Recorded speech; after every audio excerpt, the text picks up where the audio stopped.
હા, હું Nikunj Vadaliya, Morbi IMA president. પશ્ચિમ બંગાળમાં અઠવાડિયા પહેલાં જે આરજીકર મેડિકલ કોલેજમાં જે ઘટના બની, છોકરી સાથે રેપ અને મર્ડરનો કેસ જે બન્યો, એના માટે જે જવાબદાર વ્યક્તિઓ હતા એને પકડવાની બદલે ત્યાંની લોકલ ગવર્મેન્ટે એને બચાવવાનો જે પ્રયત્ન કર્યો, એના ફેમિલી મેમ્બર્સને ગેરમાર્ગે દોર્યા કે આ સુસાઇડ કર્યું છે, પેલું કર્યું છે. જનરલી આપણે બધા જાણતા જ હોય કે હવે કાંઈ પણ ઘટનાઓ થાય તો ત્યાંની કોઈ પણ ગવર્મેન્ટ હોય, લોકલ હોય, તો એ એના માટે જવાબદાર વ્યક્તિઓને પકડવા માટે કે સજા આપવા માટે પ્રયત્ન કરતી હોય છે.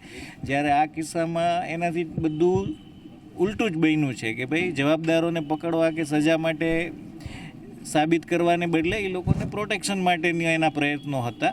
તો એને કારણે જે આખો એક અઠવાડિયું વીતી ગયું તેમ છતાંય હજી અમુક જવાબદાર વ્યક્તિઓ હજી પકડાણા નથી. એક જ વ્યક્તિની ધરપકડ થઈ છે.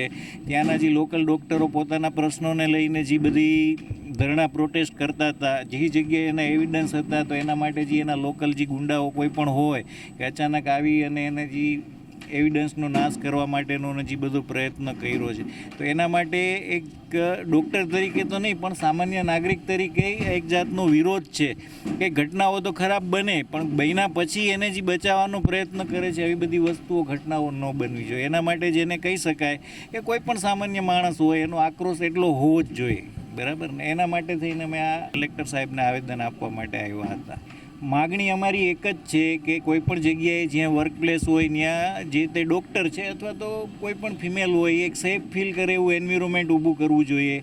અને કોઈ પણ જગ્યાએ આવી ઘટનાઓ બને તો એને ત્વરિત ન્યાય મળે એના માટે ગવર્મેન્ટે પ્રયત્ન કરવો જોઈએ, નહીં કે એ લોકલ જવાબદાર માણસોને બચાવવા માટેનો પ્રયત્ન કરવો જોઈએ. અને આવા જવાબદાર વ્યક્તિઓ જે બચાવવાનો પ્રયત્ન કરે છે એવા લોકોને પણ કડકમાં કડક સજા થવી જોઈએ, એવા રૂલ્સ કે કાયદાઓ બનાવવા જોઈએ.